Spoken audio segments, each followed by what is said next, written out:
Hello everyone. आज हम करने जा रहे हैं इंडियन पेनल कोड का चैप्टर नंबर 16। ठीक है, चैप्टर नंबर 16 बात करता है of offences relating to human body. अब इसमें हम लोग बाकी पोर्शंस कंप्लीट कर चुके हैं। ये वाला पोर्शन बचा है जो 299 से लेकर के सेक्शन नंबर 311 तक जाता है। ठीक है, सेक्शन नंबर 311 तक। अब देखो, हम 299 में बहुत ही एक गंभीर चीज़ की बात हो रही है जो है कल्पेबल होमिसाइड, और 300 में बात हो रही है मर्डर की। ठीक है, कल्पेबल होमिसाइड और मर्डर।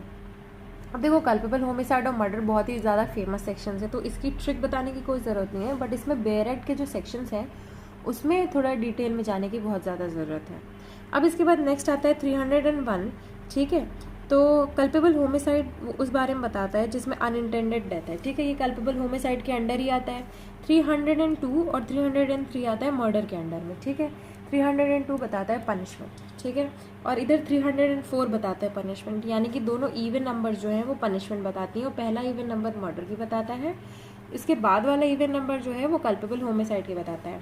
ठीक है, 302 बताता है पनिशमेंट ऑफ मर्डर। ठीक है, बहुत ही ज़्यादा कॉमन सेक्शन है ये वाला।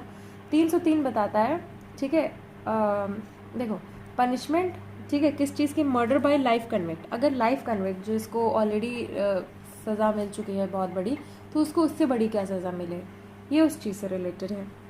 एंड देन इसके बाद आता है सेक्शन नंबर 304। ठीक है, इसमें है पनिशमेंट कल्पेबल होमिसाइड की नॉट अमाउंटिंग टू मर्डर। 304 हो गया। अब इसके बाद आता है 304A, बहुत ही इंपॉर्टेंट सेक्शन है ये है डेथ बाई नेग्लिजेंस। ठीक है, नेग्लिजेंस के उससे डेथ अगर तुम कॉज कर दो तो क्या होगा। 305 है अबेटमेंट। ठीक है, इसमें है abetment of suicide of child और इंसेन पर्सन। ठीक है, अबेटमेंट पर किसकी अबेटमेंट, सुसाइड ऑफ, देखो अबेटमेंट किसकी, सुसाइड ऑफ चाइल्ड और इंसेन पर्सन, किसी ऐसे इंसान की डेथ की अबेटमेंट, यानी कि किसी ऐसे इंसान की डेथ की अबेटमेंट जो उसका नेचर नहीं समझता हो। ठीक है, चाइल्ड या फिर इंसेन पर्सन। नेक्स्ट इसके बाद है 306, ये भी बहुत ही ज़्यादा फेमस सेक्शन है। ये बात करता है अबेटमेंट ऑफ सुसाइड की। ठीक है, अबेटमेंट ऑफ सुसाइड, सुसाइड की जो अबेटमेंट है उससे रिलेटेड। फिर इसके बाद आता है सेक्शन नंबर 307, 308 और 309। 307 बात करता है, ये भी मर्डर के अंडर ही आ गया। इसमें है अटेम्प्ट टू मर्डर। ठीक है, तो इसमें है अटेम्प्ट टू मर्डर। फिर इसके बाद अटेम्प्ट बाय लाइफ कन्विक्ट्स, तो इसमें ये जो अटेम्प्ट, ये मर्डर है और ये लाइफ कन्विक्ट है, इन दोनों का अटेम्प्ट आ गया। फिर इसके बाद 308 में आता है अटेम्प्ट टू कल्पेबल होमिसाइड। ठीक है, और फिर इसके बाद 309 में आ गया अटेम्प्ट टू सुसाइड। ये 309 ऑलरेडी दे रखा है, इधर इसका भी अटेम्प्ट दे रखा है, इसका भी अटेम्प्ट दे रखा है, तो ये जो पूरा पोर्शन है ना, ये 511 यानी कि जो जनरल अटेम्प्ट वाला सेक्शन है उसके अंडर फॉल नहीं करेगा। ठीक है, तो 309 तक हो गया। अब इसके बाद 310 में ठग की बात होती है, और 311 में पनिशमेंट की बात होती है। हालांकि मैंने इसके पीछे ये लिखा हुआ है, बट इसकी देखो, इसको ऐसे याद करना ज़्यादा सही है। 9 तक जो है वो मर्डर वगैरह सब हो जाता है। इसके बाद 10 और 11 जो है ठग और पनिशमेंट, ये अचानक से ही हो जाता है ना, कहीं भी कुछ भी डाल दिया गया हो, ये उस टाइप से है। तो अब हम बात करते हैं इसके बेरेट के प्रोविजंस की। ठीक है, हालांकि ये है ऑफेंसेस अफेक्टिंग लाइफ। ठीक है, ये ऑफेंसेस वो है जो लाइफ को अफेक्ट कर रहे हैं, तो ठग भी उनमें से है जो लाइफ को अफेक्ट कर रहे हैं। हालांकि हमें थोड़ा अटपटा लगेगा, बट इसको इसमें डाला गया है तो इसकी कोई वजह होगी जो कि हम बेरेट के प्रोविजंस पढ़ के देखेंगे। चलिए अब चलते हैं बेरेट के प्रोविजंस पे। तो ऑफेंसेस अफेक्टिंग लाइफ में जो कि लाइफ को थ्रेट कर रहे हैं, अगर लाइफ को कोई चीज़ थ्रेट कर रही है तो क्या होगा, आपको ऐसी चोट लगेगी कि आप जानलेवा हो, पहली चीज़। दूसरी चीज़, या तो डेड बॉडी ही हो जाएगी। ठीक है, ऐसे हो जाएगा। अब हम आते हैं सेक्शन नंबर 299 में। इसमें बात होती है कल्पेबल होमिसाइड। अब देखो, जो भी डेथ कॉज करता है, ठीक है, डेथ कॉज करता है किस चीज़ से, इंटेंशन ऑफ कॉजिंग डेथ। एक होता है, देखो डेथ गलती से कॉज हो गई तो नेग्लिजेंस वगैरह आ जाता है उसमें। इसमें है कि death with intention of causing such bodily, ठीक है, डेथ। पहला तो ये हो गया कि डेथ कॉज कर रहे हो इंटेंशन के साथ, या फिर इंटेंशन ऐसा क्या कि बॉडीली ऐसी चोट पहुंचा दे कि डेथ कॉज हो जाए। ठीक है, जो कि लाइकली है डेथ कॉज करने की। ये दो चीज, इंटेंशन से दो चीजें निकल के आ गई। तीसरी है knowledge that he is likely to cause, that he is likely by such act to cause death commits the offence of culpable homicide. ठीक है, कि उस एक्ट से क्या होगा, वो डेथ कॉज कर सकता है, तो उसे बोलेंगे कल्पेबल होमिसाइड। अब देखो, इसे इलस्ट्रेशन के थ्रू आराम से समझा जा सकता है। फर्स्ट इलस्ट्रेशन है, A lays sticks and turfs over a pit. ठीक है, with the intention of thereby causing death or with the knowledge that death is likely to be thereby caused। पिट के ऊपर वो क्या कर देता है, ऐसे वो डाल देता है कि ढक जाता है, ठीक है, पिट पता नहीं चलती है। Z believing the ground to be firm, Z को लगता है कि ठीक है ग्राउंड थोड़ा फर्म है। Tents on it, falls in and is killed, A has committed the offence of culpable homicide. अब देखो इसमें डिफरेंस क्या है, ए स्टिक वगैरह डाल देता है उधर किस चीज को कॉज करने के लिए, डेथ, ये हो गया कल्पेबल होमिसाइड। ए स्टिक वगैरह उधर डाल देता है किस चीज के लिए, डेथ, वो भी जेड की कॉज करने के लिए। अगर ये होता कि इसको इंटेंशन है उसी का मर्डर करने का तो वो मर्डर हो जाता, ठीक है। एक होता है कि उसको इंटेंशन है डेथ कॉज करने का, तो ये क्या हो गया, ये कल्पेबल होमिसाइड हो गया। पहली चीज तो ये हो गई। नेक्स्ट इसके बाद इलस्ट्रेशन आते हैं बी पे। A know Z to be behind a bush, B does not know it, ठीक है। इंटेंडिंग टू कॉज और knowing it to be likely to cause जेड्स death induces B to fire at the bush, ठीक है। ए देखो, ए जो है, ए को पता है और बी को नहीं पता है, तो ए वो चाहता है कि उसको इंटेंड करता है कि उसको कुछ लग जाए, चोट वोट लग जाए, तो वो उसको बोलता है फायर करो बुश पे। B fires and kills Z, ठीक है, बी फायर कर देता है और फिर जेड मर जाता है।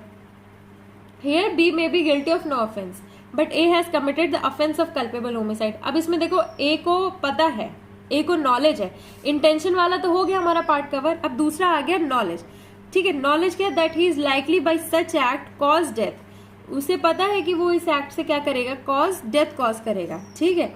Commits the offence of culpable homicide, तो इसमें क्या है, ए जो है कल्पेबल होमिसाइड कॉज कर देता है। अब इसके बाद आता है नेक्स्ट इलस्ट्रेशन सी। इसमें क्या, A by shooting at fowl with intent to kill and steal it, ठीक है, उसको मार के स्टील करने के लिए। Kills B who is behind a bush, ठीक है, बुश के बिहाइंड भी है। A not knowing that he was there here although A was doing an unlawful act, he was not guilty of culpable homicide as he did not intend to kill B or to cause death by doing an act he knew was likely to cause death। उसे नहीं पता था कि ऐसा करने से कोई मर जाएगा, दूसरी चीज उसका इंटेंशन ही नहीं था। यही दो चीजें सबसे ज्यादा देखनी है, ठीक है। अब देखो इंटेंशन तो आपको पता चल गया कैसा इंटेंशन देखना है ना, एक तो इंटेंशन डेथ कॉज करने का, दूसरा कोई बॉडीली इंजरी कॉज करने का। अब इसमें एक्सप्लेनेशन में आते हैं। एक्सप्लेनेशन में है A person to cause bodily injury, वो bodily injury to another who is laboring under a disorder, disease or bodily infirmity।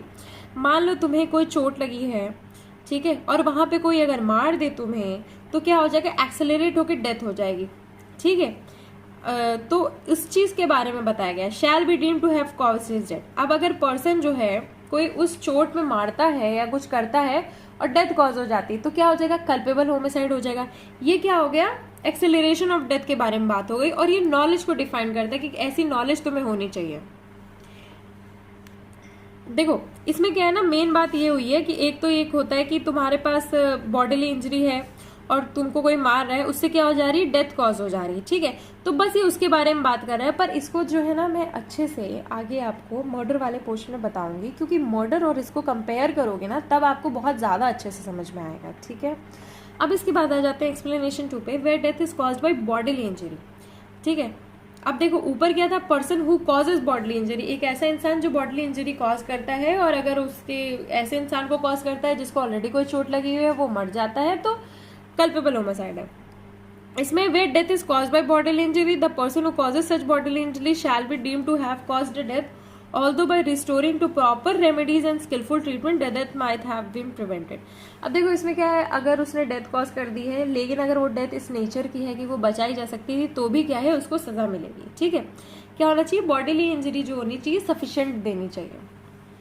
इसके बाद आते हैं एक्सप्लेनेशन 3 में, causing of death of a child in mother's womb, ये उससे रिलेटेड है, mother's वूम वाले में चाइल्ड की डेथ हो जाती है तो it may amount to culpable homicide to cause the death of a living child if any part of that child has been brought forth though the child may not have breathe और been completely born. इसमें क्या है, देखो the causing of death of a child in mother's womb is not homicide. Mother के womb में अगर child की death cause करते हो तो उसको होमिसाइड नहीं बोलेंगे, पर उसको कल्पेबल होमिसाइड तब बोलेंगे जब वो चाइल्ड बाहर आ गया, ठीक है, बाहर निकाल दिया गया, और चाइल्ड में नॉट हैव ब्रीथ और बीन कम्प्लीटली बॉर्न। अब देखो अगर वो थोड़ा सा भी बाहर आ गया तो उसके बाद अगर उसकी डेथ कॉज कर दोगे तो उसको कल्पेबल होमिसाइड बोलेंगे। तो आपको समझ में आ गया। पहले तो हम लोग कल्पेबल होमिसाइड की डेफिनेशन में इंटेंशन के बारे में बात करते हैं, 2 तरह की इंटेंशन है, और तीसरा नॉलेज के बारे में बात करते हैं, ठीक है। अब इसके बाद नॉलेज को बॉडीली इंजरी जो है उसको डिफाइन करते हैं, क्योंकि इंटेंशन के साथ एक तो आगे इंटेंशन ऑफ कॉजिंग डेथ, दूसरा आगे intention of causing bodily injury, ठीक है। Intention of causing death, intention of causing bodily injury. फिर इसके बाद बॉडीली इंजरी को किसमें, एक्सप्लेनेशन नंबर 1 और एक्सप्लेनेशन नंबर 2 में डिफाइन कर दिया है ना, जिसकी एक सफिशिएंट होनी चाहिए या फिर मार दिया तो फिर हो जाएगा कल्पेबल होमिसाइड। और तीसरा वो चाइल्ड वाला है, ठीक है। बस इतना याद रखना है कि कौन से एक्सप्लेनेशन में, एक्सप्लेनेशन 1 और 2 इंपॉर्टेंट है, 3 थोड़ा मिसलेनियस में ले लो, पर एक बार याद रख लेना कि मदर के मुंह में मारोगे तो उसको होमिसाइड नहीं बोलेंगे। अब इसके बाद आ जाते हैं हम लोग मर्डर पे, ठीक है। मर्डर ज़्यादा अलग नहीं है बट एक एग्रेवेटेड फॉर्म है, ठीक है, थोड़ा वेल प्लान्ड फॉर्म है। अगर कोई बहुत, एक तो होता है डेथ कॉज होती है तो तुम्हें सज़ा तो मिलनी ही है, पर कैसे नहीं, कैसे और ज़्यादा सज़ा मिलेगी उसको एग्रेवेटेड फॉर्म में कैसे बताना है वो इसमें मर्डर में है। अब देखो इसमें क्या है, except in the cases hair and after excepted culpable homicide is murder, ठीक है। Culpable homicide is murder. अब देखो अगर कोई क्वेश्चन आ जाए आपके सामने जिसमें ये हो कि do all homicides are murder, sorry all culpable homicide are murder, all murder are culpable homicide. अब इसमें क्या सही है, तो इसमें बस ऊपर वाला सही है जिसमें लिखा है all culpable homicide are murder, ठीक है। बट सारे मर्डर कल्पेबल होमिसाइड नहीं होते, है ना, क्योंकि जो है कल्पेबल होमिसाइड एक छोटा फॉर्म है, मर्डर एक बड़ा फॉर्म है। अब इसमें देखो except in the cases hair and after excepted, जैसे केसेस इसमें एक्सेप्टेड है, इसके एक्सेप्शंस है बहुत सारे। उसके अलावा culpable homicide is murder if the act by which the death is cause is done with the intention of causing death, ठीक है। इंटेंशन ऑफ कॉजिंग डेथ तो पता ही है ना, ये तो हमने इसमें भी कर दिया, मर्डर वाले में भी यही है कि इंटेंशन ऑफ कॉजिंग डेथ। फिर इसके बाद क्या है, secondly if it is done with the intention of causing such bodily injury, ठीक है, as the offender knows to be likely to cause the death of the person to whom the harm is caused. अब देखो इसमें क्या है, bodily injury के बारे में हमने डिस्कस किया था इसमें एक्सप्लेनेशन नंबर 1 में, ठीक है। एक होता है person who causes bodily injury, देखो इस वाले में लिखा हुआ है कि पर्सन जो है बॉडीली इंजरी कॉज करता है, जिसको कोई डिसऑर्डर है और फिर इसके बाद वो मर जाता है तो उसकी डेथ हो जाती है, तो उसको कल्पेबल होमिसाइड बोल जाते हैं। इसमें क्या है, उस इंसान को पता है कि उसको बॉडीली इंजरी है और उसने इंटेंशन है कि वो उसको मारेगा, ठीक है, और लाइकली टू कॉज डेथ, उस इंसान को मारता है। तो इसमें क्या है, नॉलेज जो है वो सब्जेक्टिव नॉलेज है, इससे पहले जो थी वो नॉलेज ऑब्जेक्टिव नॉलेज है, ठीक है। अब इसमें थर्डली है if it is done with the intention of causing bodily injury to any person and the bodily injury intended to be inflicted is sufficient in ordinary course of nature to cause death। अब देखो इसमें 2 तरह की bodily injury के बारे में बात की गई है। पिछले वाले में क्या है, बॉडीली इंजरी एक तो चोट लगी हुई थी, दूसरा क्या है सफिशिएंट बॉडीली इंजरी, ठीक है। अब इसमें भी क्या है, बॉडीली इंजरी एक तो जिसमें चोट लगी हुई है और उसे पता भी है, सब्जेक्टिव नॉलेज जिसमें चाहिए, ठीक है। और इधर वाले में क्या है, बॉडीली इंजरी ऐसी कि इस तरह से इन्फ्लिक्ट की हो, इंटेंशन है ऐसा इन्फ्लिक्ट करना कि जो सफिशिएंट हो, कैसा कि course of ordinary course of nature में कि वो डेथ कॉज कर दे। फॉर एग्जाम्पल किसी ने गन शूट की, ठीक है, सफिशिएंट है वो किसी की डेथ कॉज करने में, बट बाई चांस डेथ नहीं कॉज हुई, ठीक है। तो 2 तरह की बॉडीली इंजरी के बारे में बात की गई है। और देखो पिछली वाली में क्या है, बॉडीली इंजरी में, दोनों बॉडीली इंजरी में क्या है, इंटेंशन वगैरह नहीं है या फिर डिग्री कम है।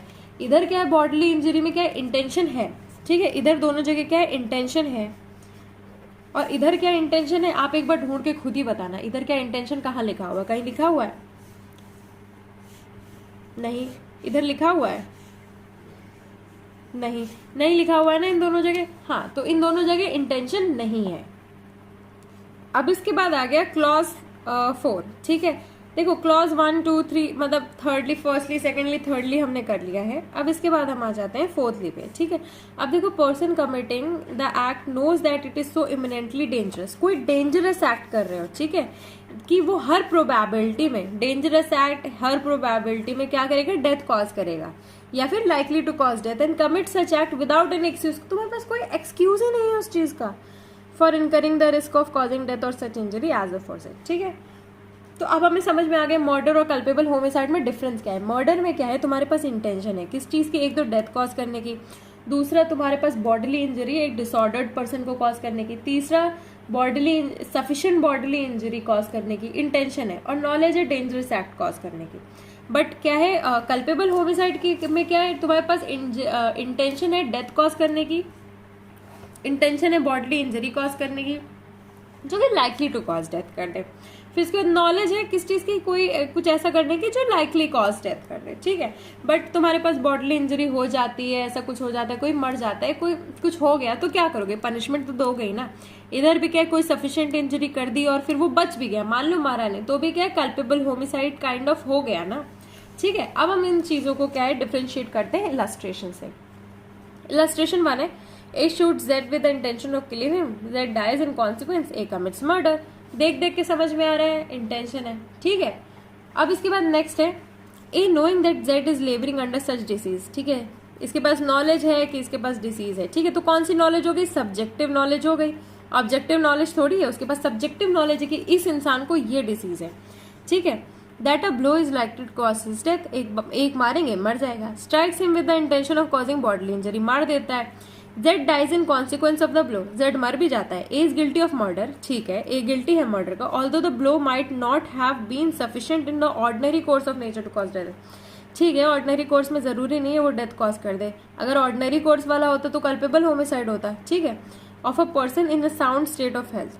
फिर इसके बाद क्या, but if A not knowing that Z is, हाँ A को अगर नहीं पता है कि वो उसको ऐसा कुछ डिसीज है और वो उसको मारता है, ठीक है, ऑर्डिनरी कोर्स में ऑफ अ नेचर, ठीक है, ऑर्डिनरी कोर्स में ऐसा चीज मारता है, ऐसे मारता है कि ऑर्डिनरी कोर्स में क्या है वो खत्म, वो इस इंसान को मार नहीं देगा, ठीक है, जो कि साउंड स्टेट में होगा। तो हेयर क्या है, although he may intent to cause bodily injury, उसका इंटेंशन है बॉडीली इंजरी कॉज करना, is not guilty of murder, वो मर्डर के लिए गिल्टी नहीं होगा। If he did not intent to causing death, ठीक है, इंटेंशन नहीं था तो डेथ नहीं होगी अगर वो नॉर्मल चीज करता है तो। और such bodily injury as in the ordinary course of nature would cause death, ठीक है। ऑर्डिनरी कोर्स में अगर डेथ कॉज होती है तो ठीक है, ऑर्डिनरी कोर्स में नहीं कॉज होती और उसके पास सब्जेक्टिव नॉलेज थी तो वो मर्डर है। अब इसके बाद क्या, A intentionally gives Z a sword cut और club wound sufficient to cause the death of a man in the ordinary course of nature, ठीक है। ए इंटेंशनली क्या करता है, कट देता है। Z dies in the consequence, Z मर भी जाता है। Here A is guilty of murder although he may not have intended to cause Z's death, ठीक है। अब तुम स्वॉर्ड कट देते हो, ठीक है, क्लब वुंड सफिशिएंट होता है कि डेथ को कॉज कर दे, मतलब स्वॉर्ड कट तो बहुत बड़ा कट होता है ना कि ऑर्डिनरी कोर्स ऑफ नेचर में क्या कर दे, डेथ कॉज कर दे। तो ऑर्डिनरी कोर्स ऑफ नेचर में तुम ऐसा इमिनेंटली डेंजरस एक्ट कर रहे हो तो कोई क्या कर सकता है। नेक्स्ट इसके बाद है, अब देखो तुमने स्वॉर्ड कट तो इंटेंशनली दिया है ना। नेक्स्ट इसके बाद A without an excuse fires a loaded cannon into a crowd of persons, ठीक है। क्राउड ऑफ पर्संस में क्या है, वो कैनन वो करता है and kills one of them, एक को मार देता है। A is guilty of murder although he may not have had a premeditated design to kill any particular individual, ठीक है। उसके पास इंटेंशन है क्या कॉज करने की, डेथ कॉज करने की इंटेंशन है, जरूरी थोड़ी एक ही इंसान की डेथ कॉज करने की इंटेंशन है ना। इस हिसाब से आपको मर्डर, देखो एक डिग्री ऑफ ऑफेंस समझो, उसकी एक फीलिंग लो कि एक छोटी डिग्री का ऑफेंस है। देखो मर्डर अगर कॉज हुआ है, डेथ अगर कॉज हुई तो आपको सजा तो मिलेगी, पर किस डिग्री की सजा मिली है, ठीक है। एक ऑफेंस समझो, उसकी डिग्री का, पनिशमेंट की डिग्री समझो, उसके बाद आप एक डिफ्रेंशिएट कर लोगे कि वो मर्डर है कि कल्पेबल होमिसाइड है, ठीक है। Higher the degree it is murder. Next इसके बाद एक्सेप्शन 1 है, when culpable homicide is not murder. अब देखो कल्पेबल होमिसाइड जनरली क्या होता है, culpable homicide, all culpable homicides are not murder but all murder are culpable homicide, ठीक है। ये मैंने आपको पहले बताया था कि जो सारे मर्डर है वो तो कल्पेबल होमिसाइड होंगे ही होंगे, उसमें कल्पेबल होमिसाइड के इंग्रेडिएंट्स तो आएंगे ही आएंगे, है ना। अब इसके बाद when culpable homicide is not murder, यानी कि जब कल्पेबल होमिसाइड का मर्डर नहीं होता है। इसमें एक culpable homicide is not murder if the offender, ठीक है, जब ऑफेंडर जो है while deprived of the power of self control, ठीक है, सेल्फ कंट्रोल नहीं है उसमें, सडन प्रोवोकेशन की वजह से क्या कर रहा है, डेथ कॉज कर रहा है। Who gave the provocation or causes the death of any person by mistake or accident, ठीक है, मिस्टेक एक्सीडेंट से वो किसी की डेथ कॉजेस कर रहा है। फिर उसके बाद अबव एक्सेप्शन भी कब नहीं लगता है, ठीक है, कब कब नहीं लगता है, उसके भी 3 रूल्स है। क्या है, प्रोवोकेशन इज नॉट सॉर्ट और voluntary provoked by the offender as an excuse for killing और doing harm to any person, ठीक है। उसने बोला तुम मुझे प्रोवोक करो फिर मैं मारूंगा तो मैं इसके उसमें डिफेंसिव फॉल हो जाऊंगा, ऐसा थोड़ी होता है। नॉट मतलब he is not provoked by the dead person. Secondly, a provocation is not given by anything done in obedience to the law or by a public servant in the lawful exercise of powers of such public servant. यानी कि provocation जो है वो law के obedience में नहीं दिया गया है, ठीक है, is not given by anything done in the obedience of law या फिर किसी पब्लिक सर्वेंट से दिया गया है जो कि लॉफुल एक्सरसाइज कर रहा था। अब जब कोई लॉफुल कोई चीज कर रहा है तो उसका क्या मतलब है, तुम पब्लिक ड्यूटी हार्म कर रहे हो, फिर तो कोई भी बात होगी तुमने मुझे प्रोवोक किया था, अरे उसने अपनी ड्यूटी की थी, तुम प्रोवोक हो गए तो उसकी क्या गलती है। फिर इसके बाद है थर्डली ये है कि provocation is not given bye anything done in the lawful exercise of right of private defence. इसमें क्या है, प्राइवेट डिफेंस में अगर हुआ है प्रोवोकेशन, ठीक है, प्राइवेट डिफेंस में अगर हुआ है तो वो क्या है, वो प्रोवोकेशन नहीं है, वो प्राइवेट डिफेंस है। अब तुम प्रोवोक हो गए तो उसकी क्या गलती है। अब इसमें एक्सप्लेनेशन है, whether the provocation was grave and sudden enough to prevent the offence from amounting to murder is a question of fact. ठीक है, अब प्रोवोकेशन कैसा था, क्या था, उसकी क्या डिग्री बैठती है, वो क्या है, क्वेश्चन ऑफ फैक्ट है। अब हम आते हैं इसके इलस्ट्रेशंस पे। तो इलस्ट्रेशन 1 है, वो बात करता है A under the influence of passion, passion के under excited by a provocation, provocation तो था ही, given by Z intentionally kills. ठीक है, ए जो था प्रोवोकेशन उसको मिला जो कि जेड ने दिया था, वो इंटेंशनली किल कर देता है वाई। ठीक है, वाई जेड्स चाइल्ड, ठीक है, जेड के बच्चे को, वाई को। This is murder in as much as the provocation was not given by the child. ठीक है, जिसने मर्डर किया। अब देखो ये एक्सेप्शन में भी फॉल नहीं करता है, क्योंकि ये देखो सॉरी ये इसके एक्सेप्शन के उसमें फॉल करता है कि प्रोवोकेशन, अगर देखो जनरली एक्सेप्शन तो ये है कि ठीक है प्रोवोकेशन दोगे तो मर्डर नहीं होगा वो, बट इसमें मर्डर क्यों है, क्योंकि प्रोवोकेशन जिसने दिया है वो नहीं मरा है ना, किसी और कोई और मरा है, इसलिए इस केस में ये है कि वो मर्डर होगा। नेक्स्ट इसके बाद है Y gives grave and sudden provocation to A. ठीक है, वाई जो है वो grave and sudden provocation A को देता है। A on this provocation, A को ये प्रोवोकेशन होता है तो वो क्या करता है, fire a pistol at Y neither intending not knowing himself to be likely to kill Z who is near him but out of sight. A kill Z, here A has not committed murder but merely culpable homicide. ठीक है, अब देखो grave and sudden provocation भी मिला है, उसकी वजह से उसने वो एक्ट किया है जिसकी वजह से वो मर गया है, उसका इंटेंशन नहीं था उसे मारना, इसलिए यहाँ पे क्या है, मर्डर नहीं है। ठीक है, देखो मर्डर नहीं है तो जरूरी नहीं है तुम उधर कल्पेबल होमिसाइड लिखो, बस ये लिखो मर्डर नहीं है। नेक्स्ट इसके बाद आ जाते हैं नेक्स्ट इलस्ट्रेशन पे। इसमें A is lawfully arrested by Z a bailiff, A is excited to sudden and violent passion by the arrest and kill Z. ठीक है, जिसने अरेस्ट किया उसको वो मार देता है, उससे वो क्या होता है, उसको ग्रेव एंड सडन प्रोवोकेशन होता है, बट जेड तो लॉफुल काम कर रहा था, इसीलिए इसको बोला गया this is murder as the provocation was given by a thing done by a public servant in the exercise of his powers. ठीक है, नेक्स्ट इसके बाद है A appears as witness before Z, a magistrate. Z says that he does not believe a word of A deposition and that A has perjured himself. A is moved to sudden passion by these words and kills Z. This is also a murder. ठीक है, क्योंकि obviously similar explanation की वजह से, ऊपर वाली explanation की वजह से। अब नेक्स्ट इसके बाद आ जाते हैं इलस्ट्रेशन ई पे। इलस्ट्रेशन ई बात करता है ए अटेम्प्ट्स टू पुल जेड्स नोज, ए जेड की नोज खींचना चाहता है, Z in the exercise of right of private defence lays hold of A to prevent him. ठीक है, अब देखो इसमें प्राइवेट डिफेंस वाला पोर्शन आ गया। ठीक है, A is move to sudden and violent passion in consequence and kill Z, A मार देता है, तो दिस इज ऑल्सो मर्डर क्योंकि प्राइवेट डिफेंस में हुआ है। ठीक है, नेक्स्ट इसके बाद आ जाता है Z strikes B. B is by his provocation excited to violent rage. Z क्या करता है, मारता है B को और B on provocation violent rage हो जाता है उसे। A, a bystander intending to take advantage of B's rage and to cause him to kill Z, puts a knife into B's hand for that purpose. ठीक है, वो उसके हाथ में नाइफ रख देता है, B kills Z with the knife. Here B may have committed only culpable homicide but A is guilty of murder. A guilty of murder क्यों है, क्योंकि वो उसका इंटेंशन था। ठीक है, वो उसकी एडवांटेज ले लेता है और फिर उसके बाद कॉज करता है कि वो उसको मारे। अब आते हैं नेक्स्ट एक्सप्लेनेशन पे। नेक्स्ट एक्सेप्शन है एक्सेप्शन 2। ठीक है, देखो एक्सेप्शन 1 हमने पढ़ लिया कि जब कल्पेबल होमिसाइड का मर्डर नहीं है, जब ग्रेव एंड सडन प्रोवोकेशन दिया जाए। नेक्स्ट है कल्पेबल होमिसाइड मर्डर नहीं है the offender in the exercise in good faith. ठीक है, उसका गुड फेथ है, यहाँ पे एक स्माइली फेस बना लो। ठीक है, गुड फेथ में of the right of private defence. ठीक है, प्राइवेट डिफेंस में गुड फेथ में ऑफ अ पर्सन और property exceeds the power given to him by law and causes the death of the person against whom he is exercising such right of defense without premeditation and without any intention of doing more harm than necessary for the purpose of such defense.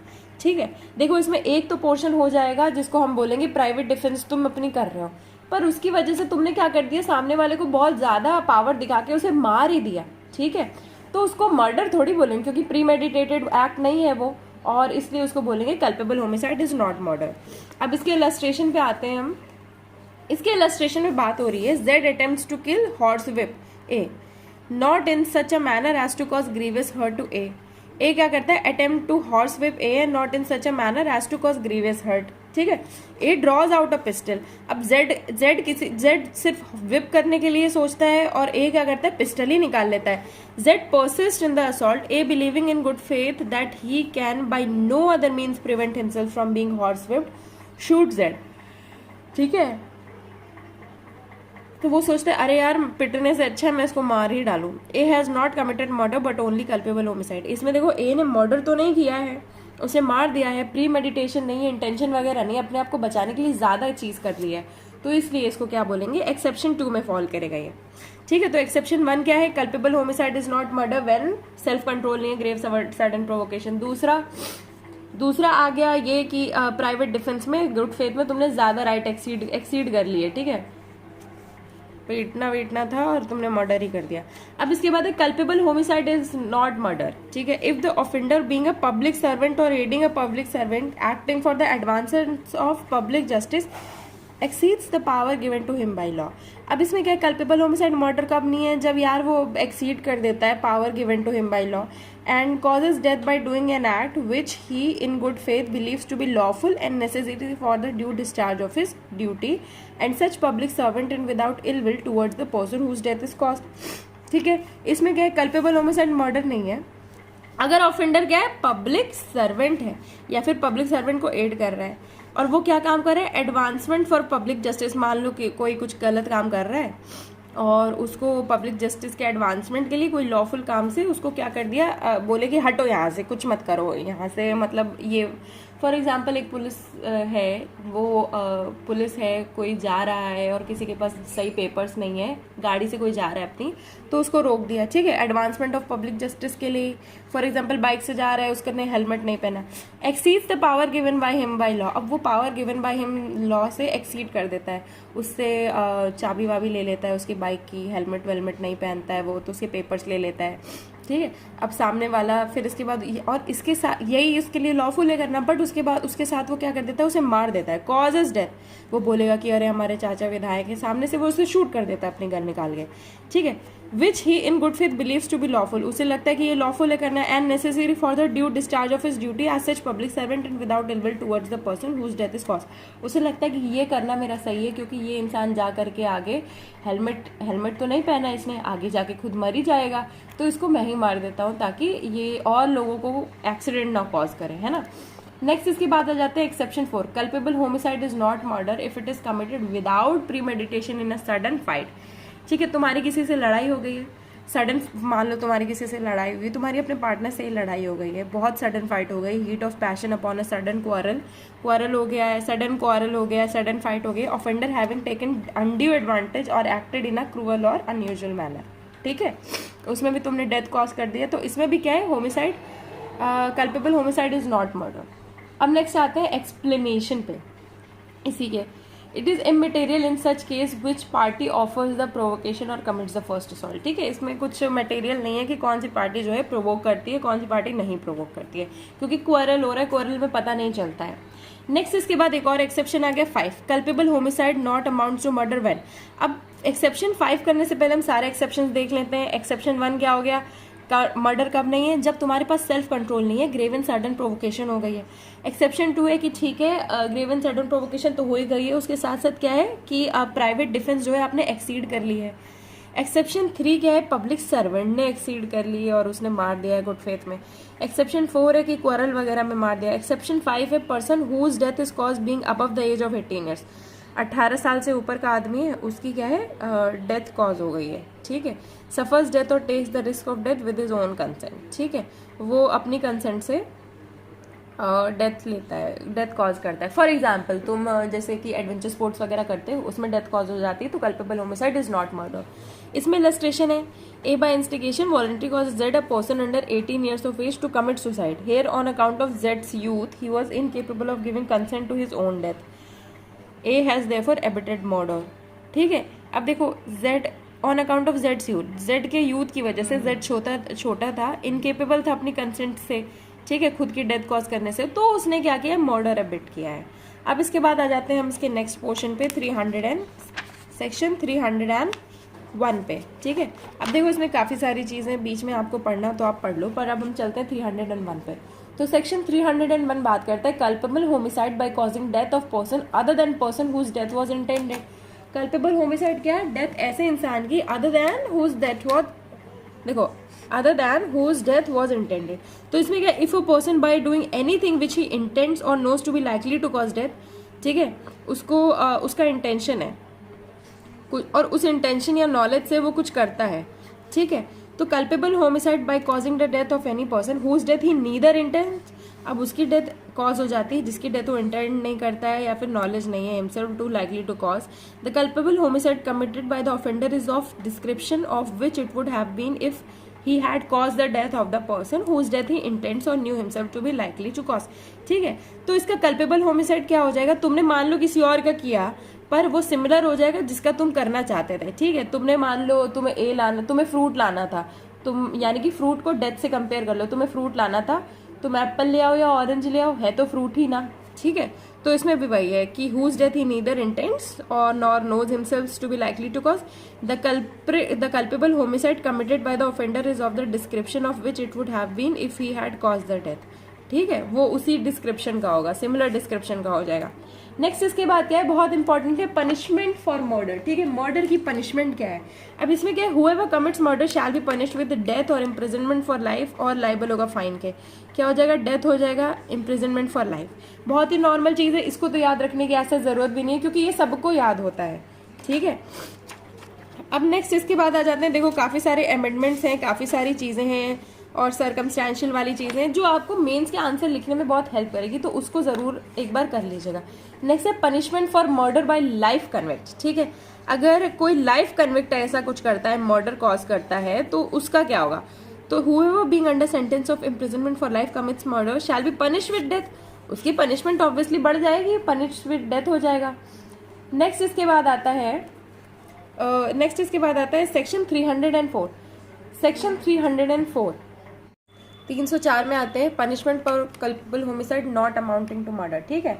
हम लोग culpable homicide पढ़ चुके हैं, murder पढ़ चुके हैं, फिर इसके बाद हमने 302 303 में पनिशमेंट थी किसकी, मर्डर से रिलेटेड, और 304 में पनिशमेंट फॉर कल्पेबल होमिसाइड, ठीक है, क्या है, कल्पेबल होमिसाइड है, नॉट अमाउंटिंग टू मर्डर है, ठीक है। तो इसमें जो भी कमिट करते हैं culpable homicide not amounting to murder shall be punished with imprisonment for life, क्या मिलेगा उसको, imprisonment for life, either description of a term which may extend to 10 years, 10 साल का भी मिल सकता है, and shall also be liable to fine, ठीक है, फाइन तो मिलेगा ही।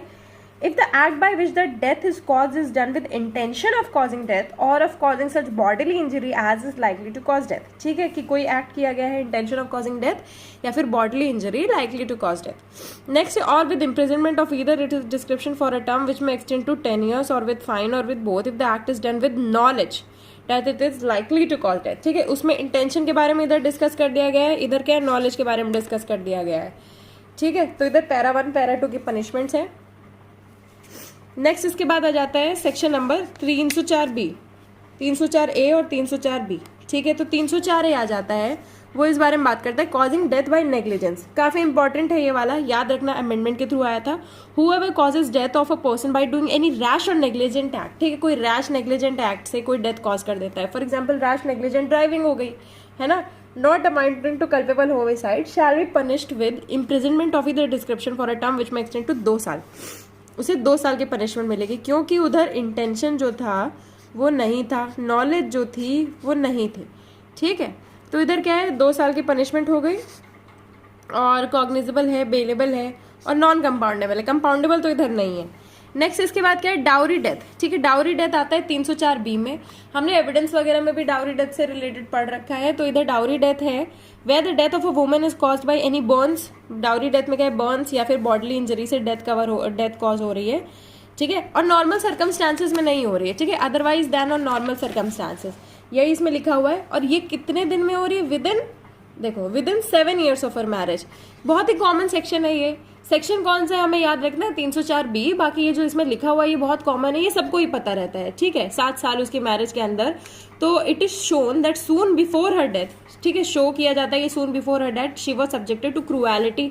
ठीक है, क्रूएलिटी हैरेसमेंट भी हुआ था बाय हर हस्बैंड और any relative of her husband. ये कब शो करना है, shown that soon before her death. सबसे इंपॉर्टेंट यही पॉइंट है। 2 पॉइंट क्या इंपॉर्टेंट इसमें, एक तो 7 साल हो गए, और दूसरी चीज soon before her death it is shown that she was subjected to cruelty harassment by her husband और रिलेटिव। ठीक है, जिसकी वजह से उसकी डेथ कॉज हो गई, एंड सच हस्बैंड और relative shall be deemed to have cause her death. Explanation क्या है, for the purpose of this section dowry shall have the same meaning as section 2 of the dowry prohibition act. ठीक है, section 2 dowry prohibition act का meaning जो है वही होगा dowry का मीनिंग। नेक्स्ट है whoever commits shall be punished with imprisonment for a term which may not be less than 7 years। 7 साल की शादी के बाद तुमने ऐसा किया है तो 7 साल की पनिशमेंट है। ठीक है, which may extend to imprisonment for life. Gravity of the offence देख करके उसको इम्प्रिजनमेंट ऑफ लाइफ का भी कर सकते हैं, और कंपाउंडेबल नहीं है ये। नेक्स्ट इसके बाद आ जाते हैं सेक्शन नंबर, अब देखो एक और चीज बताई गई है सेक्शन 304B एंड 498A के बीच में डिस्टिंक्शन। ठीक है, इसको कर लेना, एक बार देख लेते हैं। 304B is a substantive provision. ठीक है, creating a new offense and not merely a provision affecting a change in procedure for trial of a pre-existing substantive offense। ठीक है, as a consequence accused cannot be tried and punished for the offense of dowry death provided in section 304B with a minimum sentence of 7 years imprisonment of an act done by them prior to creation of new offense of dowry death। ठीक है, इसमें एक छोटी सी चीज बताई गई है कि 304B जो है वो सब्सटैंटिव प्रोविजन है। ठीक है, इसके बाद इसमें स्कोप वगैरह के बारे में भी बात की गई है, स्कोप ऑफ 304B। ठीक है, a perusal of section 304B shows that if a married woman dies otherwise than normal circumstances within 7 years of a marriage, it is shown that soon before her death she was subjected to cruelty or harassment by her husband or any relative of her husband in connection with demand for dowry। Such death shall be called dowry death। dowry death क्या होगा हमें पता ही चल चुका है, और उस husband को क्या मिलेगी, सजा मिलेगी। The conditions president for establishing क्या है कि married women died otherwise than normal circumstances। Second, such death was within 7 years of her marriage। and then क्या है, prosecution and established that there was cruelty and harassment। ठीक है, ये कौन सा केस है, Baljit Singh versus state of Haryana. ये case भी याद रखना, ये आपको बहुत सारी जगह वाला केस जो है काम आएगा। ठीक है, कैसे याद रखोगे, अब इसकी ट्रिक देखते हैं। इसकी ट्रिक बना सकते हैं, जो बलजीत है, यार एक नाम, किसी के नाम को नहीं खराब करते हैं, नॉर्मली याद रख सकते हैं कि Baljit Singh versus state of Haryana. Haryana में क्या है, ये सब चीज़ें बहुत हम देख सकते हैं। ठीक है, क्योंकि वहाँ पे पेट्रियार्कल काइंड ऑफ सोसाइटी है, तो उस हिसाब से हम लोग ध्यान दे सकते हैं इसमें। और बलजीत सिंह, ठीक है, एक बहुत ही कॉमन नाम है, बट हरियाणा याद रखना आप लोग। नेक्स्ट इसके बाद आता है section number 304B, abetment of suicide of child और इनसेन पर्सन। ठीक है, अब तुम क्या कर रहे हो, किसी बच्चे, अब देखो 304 तक हम खत्म हो गए मर्डर वगैरह वाली चीज़ों में। अब क्या है, सुसाइड वगैरह में आ जाते हैं 305, 306 और 306 तक। ठीक है, अबेटमेंट, अब इसमें क्या है, अबेटमेंट ऑफ सुसाइड है। सुसाइड में अबेटमेंट क्यों लिखा हुआ है, अरे सुसाइड तो तुम खुद ही करते हो, कोई और करेगा तो वो मर्डर ही होता है ना। तो 305 में है अबेटमेंट ऑफ सुसाइड, किसका, चाइल्ड इंसेन पर्सन, जो खुद की कंसेंट नहीं दे सकता। तो इसमें क्या है, वो इंसान क्या होना चाहिए, या तो 18 साल से कम होना चाहिए, या तो इंसेन पर्सन होना चाहिए, या डिलेरियस पर्सन होना चाहिए, इडियट होना चाहिए, या any person in a state of intoxication commit suicide. Whoever abets the commission of such suicide, जो भी अबेट करता है, shall be punish with death, imprisonment for life और imprisonment for a term not exceeding 10 years। ठीक है, कितना उसको imprisonment मिल जाएगा, लाइफ इम्प्रिजनमेंट मिल जाएगा, 10 साल का मिल जाएगा। ठीक है, और कुछ भी कंपाउंडेबल नहीं है इधर।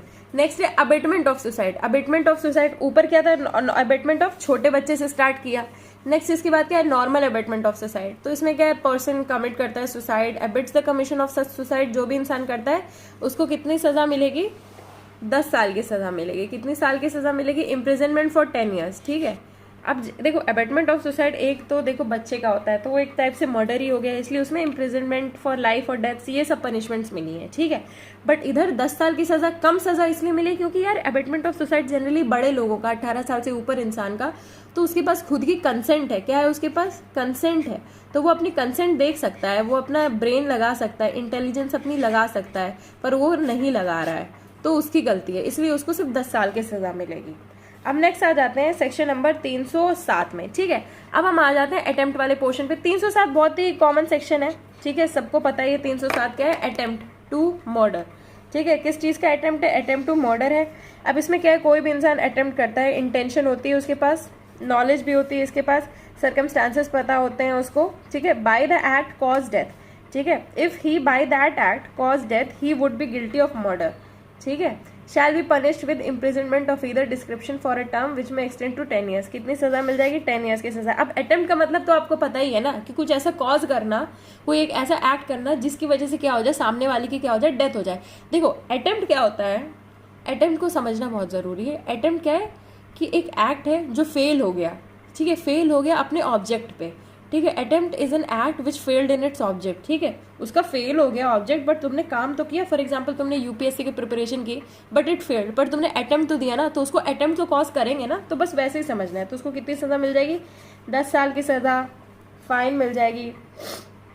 And if hurt is cause, अगर हर्ट हो गई है by any person, the offender shall be liable either for imprisonment for life और such punishment as is here and after before mention, ठीक है। तो अगर क्या है, हर्ट कॉज हो गई है तो क्या है, इम्प्रिजनमेंट फॉर लाइफ हो जाएगा। जनरली क्या है कि कम सजा मिलेगी, पर अगर हर्ट हो गई है तो क्या है, बड़ी सजा मिल जाएगी। क्यों? क्योंकि तुमने चोट मारी है ना। फिर इसके बाद क्या है, अटेम्प्ट बाय लाइफ कन्विक्ट्स। अब लाइफ कन्विक्ट अगर अटेम्प्ट करता है तो क्या होगा, अरे उसको ऑलवेज मतलब बड़ी सजाएं मिलेगी, इम्प्रिजनमेंट फॉर लाइफ ही मिलेगा, है ना। और अगर हर्ट कॉज हो गई है तो उसको क्या है, डेथ पनिशमेंट मिल जाएगी, है ना, बड़ी पनिशमेंट मिल जाएगी।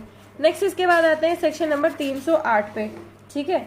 308 बात करता है अटेम्प्ट, अभी भी अटेम्प्ट चल रहा है। अटेम्प्ट मर्डर का पहले हो गया, 307 हमने इधर किया था, फिर 308, फिर 309 ऐसे किया था। तो 308 में attempt to commit culpable homicide, ठीक है। अब इसमें ये है कि कोई ऐसा एक्ट करता है जिसको इंटेंशन भी है, नॉलेज भी है, और सर्कमस्टांसेस में कोई एक्ट करता है कि if he by that act cause death, अगर वो डेथ कॉज हो जाती है तो वो गिल्टी होता culpable homicide not amounting to murder. Shall be punished with either description which may extend to 3 years. इसमें काफी कम सजा मिली, हालांकि डेथ कॉज नहीं हुई है तो 3 साल की सजा है, फाइन है, बोथ है, ठीक है। अभी तक हम बड़ी बड़ी पनिशमेंट्स देख रहे थे, पर इसमें छोटी है, ठीक है। अब इसमें एक और चीज है, अगर हर्ट कॉज होती है तो उसको कितनी सजा मिल जाएगी? 7 साल की। 3 के बाद 7 ही होती है पनिशमेंट, और उससे कम तो होती नहीं है। अब देखो इसका एक इलस्ट्रेशन है, ये देख लो। A on grave and sudden provocation fires a pistol at Z, वो शूट कर देता है, फायर करता है पिस्टल जेड की तरफ, under such circumstances that if he thereby cause death he would be guilty of culpable homicide not amounting to murder, A has committed the offence defined in the section. Fire करता है, pistol लगती नहीं है, culpable homicide हो जाता है, बस वही बात है ना। नेक्स्ट इसके बाद आते हैं सेक्शन नंबर 309 पे, अटेम्प्ट टू कमिट सुसाइड। अब हम किस में आ गए? Attempt to commit murder, attempt to commit culpable homicide, अब अटेम्प्ट टू कमिट सुसाइड पे आ गए हम, है ना। अब इसके बाद क्या है, अटेम्प्ट करता है कोई भी सुसाइड करवाने का और उसके टुवर्ड्स कोई एक्ट करता है, ठीक है। Shall be punished with simple imprisonment for a term which may extend to 1 साल। 1 साल की पनिशमेंट मिलेगी, और सिंपल इम्प्रिजनमेंट याद रखना, तुमने किसी को इंस्टिगेट किया कि वो सुसाइड करे पर उसने किया नहीं, तो इसलिए कम सजा मिलेगी। अब हमारा 299 से 309 तक का पोर्शन कंप्लीट होता है। अब हम आते हैं ठग वाले पोर्शन में, ठीक है। ठग, तो इसमें क्या है, whoever at any time after the passing of this act shall been habitually associated with any other or others for the purpose of committing robbery, क्या है, robbery, child stealing by any means of और accompanied with murder is a ठग, ठीक है। Robbery, ठग पता है ना, रॉबरी, चाइल्ड स्टीलिंग, फिर उसके बाद मर्डर, तो उसको ठग बोलते हैं। तो ठग को इसमें क्यों डाला गया? क्योंकि बाय अकम्पनीड विद मर्डर, ठीक है। अकम्पनीड विद मर्डर बहुत इंपॉर्टेंट पॉइंट है। तो क्या हो गई, डेथ कॉज हो गई, ऑफेंसेस टुवर्ड्स बॉडी, लाइफ के टुवर्ड्स ऑफेंस है, इसलिए इसको ठग बोलेंगे। क्यों? क्योंकि इसमें डेथ कॉज हो गई है। अब इसकी पनिशमेंट है, shall be punish with imprisonment for life, काफी बड़ी पनिशमेंट है इसकी, ठीक है, क्योंकि ये रॉबरी भी हो रही है इसमें, चाइल्ड स्टीलिंग भी हो सकती है इसमें, अकम्पनीड विद मर्डर, ठीक है, मर्डर भी हो सकता है। तो उसको कितनी सजा मिलेगी? इम्प्रिजनमेंट फॉर लाइफ, ठीक है। तो imprisonment for life non compoundable offence हो गया। तो इसी के साथ हमारा चैप्टर नंबर 16 का first portion of IPC complete होता है। 299 से 311 तक ये सेक्शंस हैं, ठीक है, 311 तक है। ठग वाला पोर्शन बाद में है, तो देख लेते हैं। 299 300 ऐसे मर्डर वाला हो गया, फिर इसके बाद ठीक है मर्डर हो गया, फिर इसके बाद कल्पेबल होमिसाइड जिसमें अनइंटेंडेड डेथ कॉज हो गई, फिर इसके बाद क्या है 302 303 ये मर्डर से रिलेटेड है और ये पनिशमेंट फॉर कल्पेबल होमिसाइड है। फिर इसके बाद क्या है 304A और 304B ये दोनों भी याद रखना जरूरी है, डेथ बाय नेग्लिजेंस, और 304B डाउरी डेथ।